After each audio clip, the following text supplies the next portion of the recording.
इंद्रियों का निग्रह करते हुए मैं निवेदन करूंगा, 4 घंटा पूजा में बैठे हैं, मैं तो नहीं रखता। जितनी देर आप साधना में बैठे हैं, इंद्रियां अपने कंट्रोल में हैं कि नहीं, ये मायना रखता। नहीं, कुछ नहीं मिलता। इसलिए देखिए, छठ दम शील, क्रोध में नहीं, शील स्वभाव ही तो बढ़िया होना चाहिए। आराधना में आप ये ना सोचिएगा कि आप पंचामृत से निला रहे हैं, आपने दिया जला दिया, यही सब चीजें देखी जाती हैं। आराधना में स्वभाव की बड़ी वैल्यू है। स्वभाव बढ़िया हो, शीलता, विनम्रता हो, और यही सब उत्थान के कारण है। नवदा भक्ति, बहुत बार सुना है, नवदा भक्ति, नवदा भक्ति। लेकिन नवदा भक्ति वो अद्भुत 9 सूत्र देती है, जिसको पाकर के यह जीव कृत हो जाता है।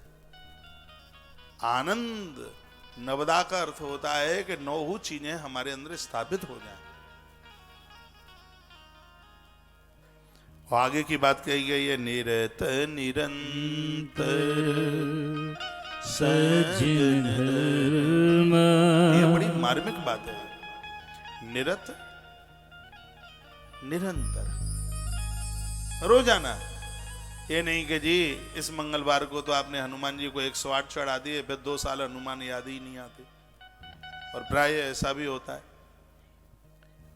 निरंतर, निरत का मतलब यहां पर है संसार से अपने आप को हटाकर ईश्वर के साथ जोड़ करके। और ईश्वर से जोड़ करके तो थोड़ा भी हो जाता है, वो भी अपने आप में बहुत होता है। फिर कहा सज्जन, और ये सज्जन लोग ही कर सकते हैं। सज्जन जानते हैं किसे कहते हैं? सज्जन, देखो, दुर्जन लोग हमारा अपमान कर रहे हों तो भी हम उनको अपनी अच्छाई की खुशबू दे रहे हों, उसको सज्जन कहते हैं। नहीं तो फिर हमें और उनमें लोफड़ों में अंतर ही क्या रहेगा। सज्जन, हमारे रामचरितमानस के उत्तरकांड में चंदन, सज्जन को चंदन के पेड़ की तरह कहा और दुर्जन को कुल्हाड़ी की तरह कहा। बड़ा सुंदर वर्णन किया है बाबा तुलसी ने। यानी जो सज्जन पुरुष हैं वे हैं चंदन के वृक्ष की तरह, और जो दुर्जन हैं वो कुल्हाड़ी की तरह है। तो वहां गोस्वामी जी ने बड़ा सुंदर एग्जाम्पल दिया है। उन्होंने कहा कि एक कुल्हाड़ी पेड़ को, चंदन के पेड़ को काटती है। चंदन का पेड़ कटता जाता है, चंदन का पेड़ कभी मरता नहीं। चंदन का पेड़ कटता है, इतनी उसके प्रहार झेल रहा है, फिर भी चंदन कटता जाता है और अपनी खुशबू कुल्हाड़ी को देता जाता है। अपनी खुशबू नहीं उसने रोकी, वो काट रहा है कुल्हाड़ा और ये कुल्हाड़े को भी अपनी खुशबू दे रहा है। चंदन ने उसको मार खाने पर भी उसको खुशबू दी। अब कुल्हाड़ी और चंदन दोनों की स्थिति क्या होती है देखिए।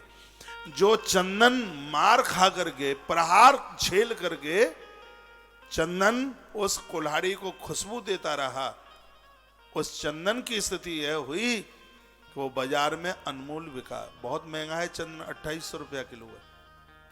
चंदन की कीमत इतनी बढ़ गई और वह चंदन मार खा करके, चोटें झेल करके, प्रहार झेल करके, और वह चंदन क्या किया, उसको चंदन घिसता घिसता घिसता घिसता परमात्मा के माथे तक पहुंच गया।